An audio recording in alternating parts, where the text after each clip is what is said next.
Dilip, BJP कह रही है कि आप जश्न भ्रष्टाचार मना रहे हैं।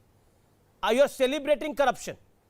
देखिए अमीश भाई, अगर भ्रष्टाचार मसला होता तो हर साल गुजरात के अंदर 10,000 करोड़ रुपए की शराब बेची जा रही है, जबकि वहां शराबबंदी है। कितनी जगह पे सीबीआई और ईडी की रेड हुई बताइए जरा। 21,000 करोड़ रुपए की ड्रग्स गुजरात में पकड़ी गई है, कितनी जगह पे सीबीआई की ईडी की रेड हुई बताइए जरा। भारतीय जनता पार्टी का अपना कॉर्पोरेटर इलीगल शराब बेचते हुए पकड़ा गया, कितनी जगह रेड हुई बताइए जरा आप। पूर्वांचल एक्सप्रेसवे से लेकर के बुंदेलखंड एक्सप्रेसवे सब कुछ टूट गया, मिट्टी में मिल गया उद्घाटन के तुरंत बाद। कितनी जगह सीबीआई ईडी, एमसीडी जो कूड़ा उठाने के लिए गाड़ी लेती है किराए पे 6 लाख रुपया महीना लेती है, देती है कि रेंट उसका, और 18 लाख की पूरी गाड़ी मिलती है एमसीडी के अंदर। कितनी जगह पे सीबीआई ईडी की रेड बताइएगा। तो मुद्दा भ्रष्टाचार नहीं है। अगर मुद्दा भ्रष्टाचार होता तो जिन मामलों का, ये 2 4 5 मामले मैंने गिनवाए, लंबी फहरिस्त इनकी कहेंगे तो मैं बता दूंगा। इन मामलों में गिरफ्तारियां होती, सीबीआई ईडी की रेड होती। इसका मतलब क्या है? सीबीआई ईडी की रेड कहीं हो नहीं, इसका मतलब मुद्दा भ्रष्टाचार है ही नहीं। मुद्दा है गुजरात के चुनाव में भारतीय जनता पार्टी अपना जमीन खो रही है। धीरे धीरे धीरे धीरे विश्वसनीयता खो चुकी भारतीय जनता पार्टी, अब सीटें भी खो रही है। लिहाजा मनीष सिसोदिया को कैसे गुजरात जाने से रोका जाए, ये सिर्फ और सिर्फ उसका उपाय है। और आप बार बार शिक्षा मॉडल की बात करते हैं, आप कहते हैं गुजरात जाने से रोका। आप गुजरात में है ही नहीं। एक सेकंड, आप गुजरात में है ही नहीं तो आपको रोकेगा कौन? पॉइंट नंबर 2 जो कि बड़ा महत्वपूर्ण है। अगर मैं आपकी सब बातों को मानता हूं, मैं सारी बातों को आपकी मान रहा हूं, लेकिन दिल्ली के अंदर ज्यादा शराब बिकी और सरकार के पास पैसे कम आए, इसका जवाब तो आपको ही देना पड़ेगा ना सर।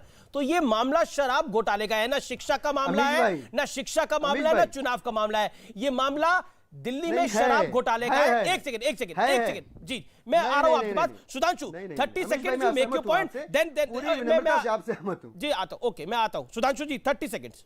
देखिए मैं दिलीप जी, अब मैं जवाब दे दूं।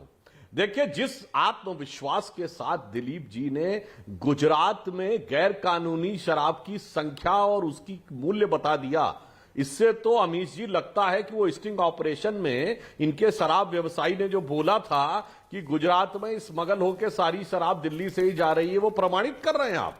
क्योंकि ना सरकार को पता, ना एजेंसी को पता, आपको क्वांटिटी भी पता, उसकी वैल्यूएशन भी पता है। तो इसका मतलब तो आप साबित कर रहे हैं। दूसरी बात मैं कहना चाहता हूं, इनको लग रहा है कि मनीष सिसोदिया को गुजरात जाने से रोक रहे हैं। अमीश जी, मेरे ख्याल से इसका जवाब तो आलोक जी ये तो ज्यादा ठीक है। ये तो ऐसा शो कर रहे हैं कि आलोक जी की पार्टी तो गुजरात में लड़ाई में नहीं है। तो बड़ी समस्या है। आम आदमी पार्टी कह रही है कि हम गुजरात जाना चाहते हैं, उसे रोका जा रहा है। और राहुल गांधी ऐसे गुजरात जाना ही नहीं चाहते हैं, वो पूरे भारत भर में दाएं बाएं टहल रहे हैं। ओके, आलोक शर्मा इसका जवाब तो इनको देना चाहिए जी। आलोक मैं अब आपके पास आता हूं, फिर मैं दिलीप भाई आपके पास भी आऊंगा। Alok, life has taken full circle. 2012 के अंदर शायद आप डिबेट में आते थे और हम भी डिबेट करा करते थे। आम आदमी पार्टी डेली एक मंत्री पर कांग्रेस के आरोप लगाती थी और कहती थी कि देखिए अब फलाने पे तो सीबीआई इंक्वायरी भी शुरू हो गई है, अब उनको इस्तीफा दे देना चाहिए। सुरेश कलमाड़ी, कपिल सिब्बल, कई ऐसे नाम हैं, पवन बंसल, कई ऐसे नाम हैं। लेकिन आज वो दौर आम आदमी पार्टी का आ गया है। इसे कहते हैं कि जीवन काल अपना समय जरूर पूरा करता है। क्या कहना चाहते हैं आप आलोक जी? देखिए अमीश जी, एक कहावत है, चोर मचाए शोर और चोर की दाढ़ी में तिनका।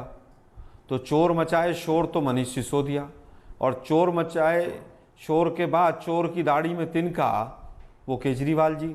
उनको पहले ही पता है जी 1 हफ्ते बाद अरेस्ट कर लेंगे जी, फिर ऐसा हो जाएगा जी, सब मिले हुए हैं जी, उनको सब कुछ पता है। एक के साथ एक दारू फ्री की बोतल जो थी वो तो भाजपा और कांग्रेस ने की थी दिल्ली में। ये तो बड़े पाक साफ लोग हैं। ब्लैकलिस्टेड कंपनियों को जो ठेकेदारी दी थी वो सब भाजपा कांग्रेस ने दी थी। वो बारकोड का घोटाला, तमाम चीज़ें सामने आ गई। सीबीआई की एक एफआईआर हुई और एफआईआर होते ही एक वो फिर तीसरी कहावत है कि उल्टा चोर कोतवाल को डांटे, और फिर चौथी कहावत है कि सर के ऊपर पैर रख के भाग लिए। एक छोटी सी एफआईआर हुई और शराब नीति वापस। बात करो दारूशाला की, ये पहुंच जाते हैं पाठशाला पे। कांग्रेस के ऊपर आरोप लगाए, भाजपा के ऊपर आरोप लगाए, तमाम न्यायालयों में जाकर माफिया मांगी कि नहीं साहब हमारे पास तो कोई सबूत नहीं थे, हमारे पास तो ट्रंक भर के सबूत थे, वो बाढ़ में बह गए। मुझे लगता है कि नौटंकी हो रही है। लेकिन एक महीना केजरीवाल हो गया, कह रहे हैं 1.5 जेल महीना के ताले FIR हुए। टूटेंगे, कोर्ट मनीष क्यों नहीं सिसोदिया छूटेंगे। अभी तक अरेस्ट का तो कोई कंफर्मेशन ही नहीं आया, अभी तक अरेस्ट के तो सीबीआई ने बोला ही नहीं है। अमीश जी, मैं भी गुजरात में बैठा हूं, अहमदाबाद में ही बैठा हूं। पिछली बार आए थे तो कहा था कि साहब मैं कंस के वंशजों का इलाज करने आया हूं, उनको मारने आया हूं, उनका सफाया करने आया हूं। मैं ही कृष्ण भगवान हूं, मेरा जन्म ही जन्माष्टमी को हुआ था। अब कह रहे हैं कि साहब वो दोबारा जन्म होगा, फिर वो जेल के ताले टूटेंगे और फिर कृष्ण भगवान बाहर निकलेंगे। अरे नौटंकी बंद करो भाई। आप अपनी भगत सिंह से तुलना करते हो कृष्ण भगवान से, कभी कहीं। सीधे सीधे जवाब दो, ये दारूशाला का पैसा महात्मा गांधी और पटेल की भूमि पर क्यों लेकर आ रहे हो? आप सीधा सीधा जवाब दो जी। कि आपने क्या गुजरात में करना है, उसके ऊपर बात करो। लेकिन प्रॉब्लम यह है कि विक्टिम कार्ड खेलना है। नारा दिया था घर घर पानी, अरे घर घर दारू की बोतल भेजने का नारा थोड़ी ना दिया था। ठीक है, जवाब जिस राज्य में जाते हैं जी हमारी सरकार बन रही है जी, बस हमारी सरकार बन रही है हमारी। एक मिनट अमीश जी, गोवा में इनका सीएम कैंडिडेट भाजपा ज्वाइन कर गया। एक मिनट, गोवा में इनका जो कैंडिडेट था उसकी जमानत जब्त हुई। उत्तराखंड में जो इनका सीएम कैंडिडेट था वो बीजेपी में चला गया। दोनों जगह सरकार बना रहे थे, सैकड़ों करोड़ रुपया खर्च किया। यहां गुजरात में आते हैं, दारू का पैसा जो इन्होंने कमा रखा है पंजाब और दिल्ली से, उसको यहां पर खर्च करते हैं, नौटंकी करते हैं, पेड वर्कर्स लेके आते हैं और फिर चले जाते हैं भाग के। आज हम पूछना चाहते हैं, वैगनार से प्राइवेट जेट की जो यात्रा है, ये पैसा कहां से आ रहा है?